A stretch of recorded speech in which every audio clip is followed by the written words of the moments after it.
Kadang harta benda jika tidak mampu dikelola dengan baik, maka akan menjadi senjata utama bagi setan untuk memperdaya manusia. Sehingga dengan itu seringkali saya ingatkan dalam setiap episode perihal harta ini, bahkan belum sempat ia dapatkan cara mencarinya, ada yang menjadikan seseorang bisa menjauh dari Allah. Seperti pernah saya sampaikan, ada orang mendapati proyek yang harus misal ditandatangan bersamaan dengan waktu sholat, dan ibadah sholat ini begitu spesifik dan sangat penting ya. Saya ambil contoh ya, misalnya besok sholat Jumat kan, sehingga saya utarakan ada proyek nilainya besar bersamaan dengan sholat Jumat. Proyeknya saja belum didapatkan, hasilnya saja belum diraih, bahkan dalam prosesnya sudah menjauhkan seseorang dari konektivitasnya dengan Allah. Online-nya terputus, sholatnya bisa ditinggalkan, sehingga nanti turun penegasan langsung dari Allah dengan turunnya surah Al-Jumu'ah, surah ke-62 itu, khususnya di ayat yang ke-11 seperti pernah saya uraikan.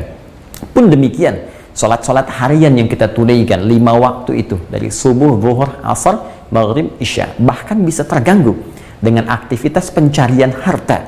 Belum sempat harta didapat, bahkan seseorang bisa menjauh dari Allah. Seperti ada orang yang mungkin boleh jadi, mohon maaf, bisa menunda atau bahkan meninggalkan sholat zuhurnya karena aktivitas pencarian harta tertentu, atau sholat-sholat yang lainnya. Karena itulah teman-teman sekalian, penting bagi kita untuk mengetahui jalan-jalan setan yang memanfaatkan harta untuk menggoda kita, bukan sekedar untuk menjauh, tapi menutup diri dari hubungan kita dengan Allah Subhanahu wa Ta'ala. Nah, di pertemuan yang lalu kita telah sampai ya pada cara untuk menghentikan godaan setan sekaligus menutup ruang-ruangnya yang mungkin dimanfaatkan untuk menggoda kita semua perihal harta. Dan kita telah sepakat bahwa persoalan utamanya adalah tentang pengetahuan kita bagaimana cara mengelola harta. Yang dikhawatirkan di umat ini bukan persoalan kaya, karena kaya itu biasa. Jangankan orang beriman, yang belum beriman pun bisa kaya. Jadi kaya itu biasa. Yang patut dikhawatirkan ketidakmampuan dalam mengelola harta kekayaan itu.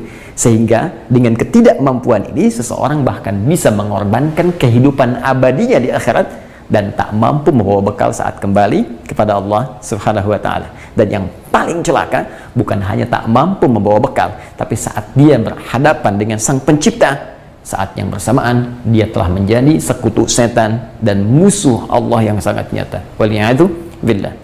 Baik, di pertemuan yang lalu kita telah belajar tentang konsep harta. Teman-teman sekalian, ini mohon sekali kita bersama-sama, saya mengajak pada diri pribadi saya dan kita semua untuk menguatkan kembali ya pemahaman kita akan konsep ini, bahwa satu ya, seluruh manusia hamba-hamba Allah yang hidup di muka bumi itu sudah mendapatkan jaminan, dijamin oleh Allah Subhanahu wa Ta'ala ya sepanjang hidupnya ya, dijamin sepanjang hidupnya untuk mendapati rizkinya ya, harta yang sesuai dengan kebutuhan hidupnya, dalam pengertian cukup ya. Ini sudah saya turunkan, silahkan teman-teman review kajian-kajian kita yang lalu, dari sejak pernyataan Allah di Quran surah ke-51 Adz-Dzariyat itu, masih ingat ayat ke-22 ya, wa fis samai rizqukum wa ma tu'adun, dan di langit telah ditetapkan rizkimu ya, dan dijanjikan segalanya akan diberikan ya, dan segala hal yang dijanjikan akan diturunkan, diberikan, dicukupkan, bahkan dibimbing bagaimana cara mendapati dan mengeluarkan sesuai dengan petunjuk Allah. Sehingga di Quran surah ke-87, masih ingat Al-A'la itu di ayat yang ketiga, walladzi qaddara fahada, dan dialah Allah yang telah menetapkan ya segala hal yang diperlukan oleh manusia dalam kehidupan, kemudian memberi petunjuk bagaimana menggunakan hal yang ditetapkan itu sehingga mengandung maslahat dalam hidupnya. Di antara makna qaddara di sini, segala ketetapan itu diantaranya rizki. Ya, dapat dari mana keterangan ini? Seperti pernah kita bahas di Quran surah ke-89, di surah Al-Fajr itu, ketika Allah mengatakan wa amma idza mabtalahu faqadara alaihi rizqahu ya fayaqul rabbi ahanan. Dan pun demikian ketika manusia diuji dengan dicukupkan rizki ya. Saya selalu mengatakan bahwa Allah menjamin setiap manusia yang hidup akan cukup rizkinya. Ya, orang yang tidak pernah merasakan cukup, maka itu yang bisa menjadikan dia merasa miskin, fakir, atau mungkin boleh jadi bisa menjauh dari Allah Subhanahu wa ta'ala. Jadi ini bagian yang pertama. Kita bahkan telah melompati ini, teman-teman sekalian, ya, dengan melewati batas-batas kecukupan. Ketika kita memilih untuk melewati batas ini menjadi kaya misalnya, ya, kita telah masuk ke dalam bahasan ini dengan menurunkan sorah-sorahnya, dengan menurunkan bimbingan-bimbingannya. Tapi ingin saya tekankan, ya, sebelum kita mendalami yang ini, bagaimana mengelolanya sehingga mampu mendekatkan diri kita dengan Allah, saya ingin tekankan sekali lagi bahwa mustahil ada manusia hidup yang tidak diberikan rizki oleh Allah. Itu pahami dengan baik. Ya, pemahaman terhadap konsep ini, konsep takdir, di antara makna takdir, di antara turunan-turunan takdir yang Allah tetapkan kepada kita adalah memberikan rizki yang cukup kepada kita bersamaan dengan batas usia yang diberikan Allah kepada kita. Batas usia kita disebut ajal, ya, cara menjalaninya disebut umur. Yang menyertai umur itu diantaranya apa? Rizki. Ini yang diisyaratkan Nabi, ya, dalam sabda Nabi SAW, seperti pernah saya uraikan. Contoh paling kecil ada di Al-Arba'in yang biasa kita baca itu, karya Al-Imam An-Nawawi, dari 42 hadis dilihat hadis yang keempat, ya, dari Abdullah bin Mas'ud radhiyallahu ta'ala anhu, seperti pernah saya sampaikan, ketika Allah memerintahkan pada malaikat untuk mencatat 4 hal utama, ya, saat roh mulai ditiupkan 4 bulan dalam kandungan ibunda, maka ditetapkan 4 hal. Hal yang pertama bikatbi rizqihi, ya, kemudian ajalihi, rizki bersanding dengan ajal. Jadi seseorang yang hidup itu, ya, sepanjang dia hidup itu pasti akan bersanding dengan rizkinya dan dicukupkan oleh Allah Subhanahu wa ta'ala. Jelas, ya? Jadi orang-orang yang merasa tidak pernah mendapat rizki, mungkin bukan tidak mendapat, tapi tidak merasa cukup. Itu persoalannya, ya. Karena itu jangan pernah kemudian kita berkeluh kesah ketika ada satu persoalan tertentu misalnya menimpa kita, entah itu pekerjaan misalnya yang tidak bersama kita saat ini, ada yang terkena misalnya putus hubungan kerja, ada yang kehilangan misalnya mata pencaharian untuk sementara waktu. Jangan dulu disimpulkan, wah ini nggak dapat rezekinya. Tidak, Anda masih hidup juga. Cek tabungan Anda ada berapa sekarang, ya kan? Cek persediaan makanan kita, cek ketersediaan kebutuhan pangan kita di rumah, cek aset kita.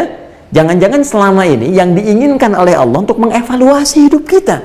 Jangan-jangan banyak aset dikumpulkan, tabungan itu masih banyak dan belum digunakan untuk ibadah kita.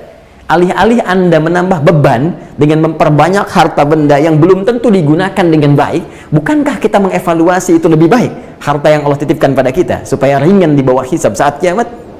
Ya, kadang-kadang cara berpikir kita mesti diperbaiki. Ya, ini bukan Allah menghentikan pekerjaan kita. Ini bukan Allah ingin memutus pekerjaan kita, ingin menghentikan rezeki kita, bukan. Barangkali Allah lebih ingin memberikan petunjuk kepada kita. Hei, ajalmu sudah semakin dekat. Nih. Hei, usiamu sudah berapa sekarang? Masa mau nambah harta juga?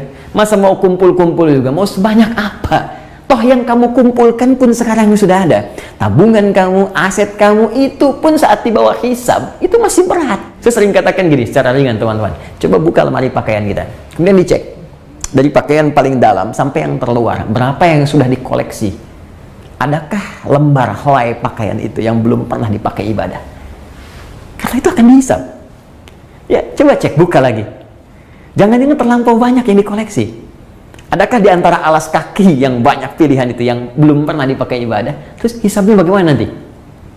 Nah, jadi kalau kita tarik kepada keadaan ini suasana syukur itu akan selalu ada dalam jiwa kita, hadir dalam jiwa kita. Alhamdulillah yang telah meringankan bagi saya kehidupan. Alhamdulillah yang memberikan petunjuk untuk mempermudah hisab di hari kiamat. Alhamdulillah yang memberikan kecukupan pada saya sampai sekarang masih hidup dan dekat dengan Allah Subhanahu wa ta'ala. Ini poinnya. Ya, jadi kadang-kadang ada seseorang yang boleh jadi saking disayang oleh Allah, bukan dilarang untuk kaya, bukan nggak bisa kaya, bukan nggak bisa sukses, tapi boleh jadi dijaga keadaannya dalam kondisi itu supaya tetap dekat dengan Allah dalam kondisi ibadah yang baik. Yang bila melampaui batas-batas itu, boleh jadi ada kondisi-kondisi tertentu yang akan memalingkan kedekatan dia dengan Allah Subhanahu wa Ta'ala. Ya, jadi ini ya poinnya. Nah, setelah itu, baik cukup ataupun kita akan naik level ke sini, itu diikat dengan ayat Quran surah kedua Al-Baqarah ayat 168 ya.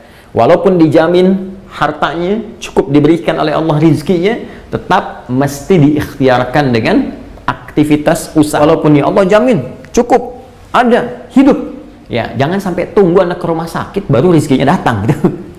Udah kelasnya kelas yang rendah misalnya, sulit dan sebagainya, tunggu kemudian gratis, tunggu datang orang nengok, tunggu segala. Jangan menunggu seperti itu, tetap kita harus ikhtiar ya, seperti pernah diuraikan pertemuan sebelumnya. Silahkan cari kerja, dalami dengan baik sesuai dengan kemampuan kita sampai kita mendapatkan janji Allah seperti yang telah difirmankan.